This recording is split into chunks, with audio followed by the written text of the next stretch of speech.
Guys, ito pala diskarte namin. Pinapalibutan namin ito ng pandikit. Yan. Kaya kailangan lahat ng party ng pili nakapitan nyo ng mahigit.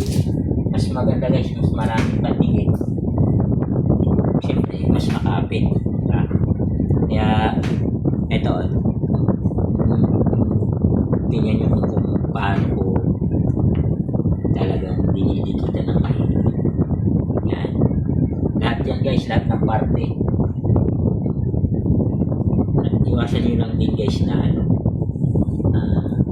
dito sa kabila. Matapot. Kasi matikit siya eh. Magmantsa yung mga binil nyo. Eto, tingnan mo. Yan, yan. Tapos ginaganyan ko yan guys para siksik siya. Yan. Thank you for watching guys.